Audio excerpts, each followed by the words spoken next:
Houthi और Iran की मिसाइलों ने इजराइल के एयर डिफेंस सिस्टम की ताकत के वो परखच्चे उड़ाए हैं जिसकी वजह से पूरी दुनिया में अमेरिका और इजराइल की टेक्नोलॉजी की खामियां सामने आ चुकी हैं।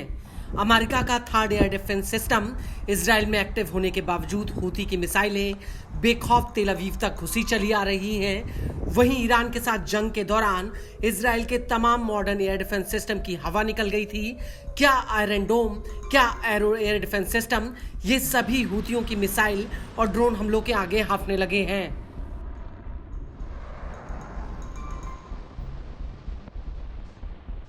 और यही वजह है कि अब इजराइल ने जंग के मैदान में अपने एक नए एयर डिफेंस सिस्टम को उतार दिया है। दावा है कि ये एयर डिफेंस सिस्टम हवा में ही मिसाइलों और ड्रोन्स को खा जाता है। इस एयर डिफेंस सिस्टम का नाम आयरन बीम है। इजराइल के रक्षा मंत्रालय के मुताबिक आयरन बीम को पूरी तरह से पूरे इजराइल भर में तैनात कर दिया गया है और इसकी सभी बैटरीज को आने वाले महीनों में तैनात कर दिया जाएगा। आयरन बीम अभी तक सबसे मॉडर्न एयर डिफेंस सिस्टम में से एक बताया जा रहा है। आपको बता दें कि इजराइल के पास लेजर वाले 3 एयर डिफेंस सिस्टम्स हैं। इनमें लाइट बीम सबसे छोटी और सबसे लोकल रेंज वाली है। ये थल सेना के वाहन पर तैनात हो सकती है और 10 किलोवाट की बीम फायर करती है, जबकि आयरन बीम M250 मिलीमीटर की 50 किलोवाट वाली बीम फायर करती है। ये चलने फिरने वाले बड़े ट्रक पर तैनात हो सकती है, लेकिन इसे व्यक्तिगत वाहन पर एक छोटे अतिरिक्त एयर डिफेंस सिस्टम के रूप में तैनात नहीं किया जा सकता। हालांकि इसे चलते हुए वाहन से भी फायर किया जा सकता है। इसके अलावा फुल साइज वाला आयरन बीम 450 मिलीमीटर वाली 100 किलोवाट की बीम फायर करता है। इसे इस तरह से बनाया गया है कि ये कुछ समय के लिए एक जगह पर स्थिर रह सके। इसके अलावा इसे चलते फिरते हुए वाहन से फायर नहीं किया जा सकता। हालांकि एडवांस प्लानिंग के तहत आयरन डोम की तरह इसे यहां से वहां तैनात किया जा सकता है।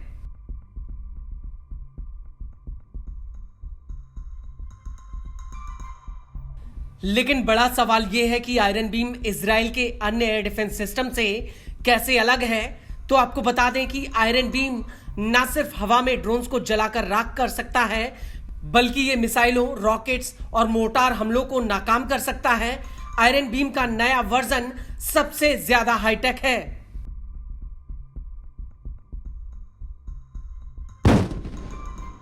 इजराइल के एयर डिफेंस इंटरसेप्टर मिसाइलों के मुकाबले आयरन बीम इतनी ताकतवर कैसे साबित हो सकती है?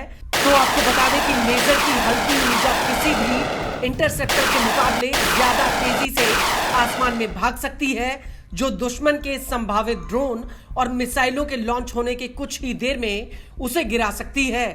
ये लेजर हवाई हमलों को दुश्मन के इलाके में ही ढेर कर सकती है।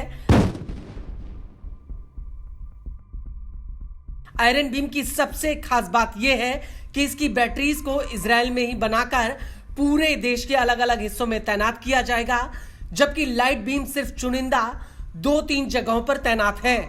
इजराइल के रक्षा मंत्रालय का कहना है कि आयरन बीम हवाई हमलों को नाकाम करने में खर्च होने वाली भारी भरकम रकम को कम कर देगी, क्योंकि ईरान के साथ युद्ध में हवाई हमलों को बेअसर करने के लिए इजराइल को रुपए पैसों का तगड़ा नुकसान हुआ था। इजराइल के ऊपर 6 मोर्चों से हवाई हमले हुए थे और ऐसे हालातों में इन हमलों को नाकाम करना इजराइल के लिए काफी चुनौतीपूर्ण था। खास बात यह है कि इजराइल के एरो इंटरसेप्टर मिसाइलों को दागने की लागत करोड़ों डॉलर में आती है, जबकि आयरन डोम इंटरसेप्टर मिसाइलों की कीमत भी हजारों शेकल्स में पड़ती है।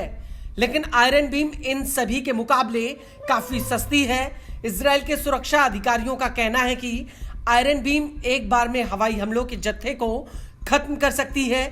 इसकी ताकत सिर्फ 1 या 2 बार में हवाई हमलों को खत्म करने तक सीमित नहीं है और मौजूदा समय में अमेरिका, इंग्लैंड, रूस, चीन, जर्मनी और Japan laser air defence system बनाने में लगे हुए हैं। इनमें से किसी भी देश ने टेस्टिंग के बाद रियल टाइम में अभी तक लेजर वाले एयर डिफेंस सिस्टम का इस्तेमाल नहीं किया है। इजराइल के रक्षा सूत्रों का दावा है कि आयरन बीम M और लाइट बीम दुश्मन के रॉकेट और ड्रोन्स को उड़ान भरने के तुरंत बाद उन्हें गिरा सकते हैं और अगर ये सच होता है तो हवाई हमलों के सायरन बजाने या बम शेल्टर में भागना जरूरी नहीं रह जाएगा।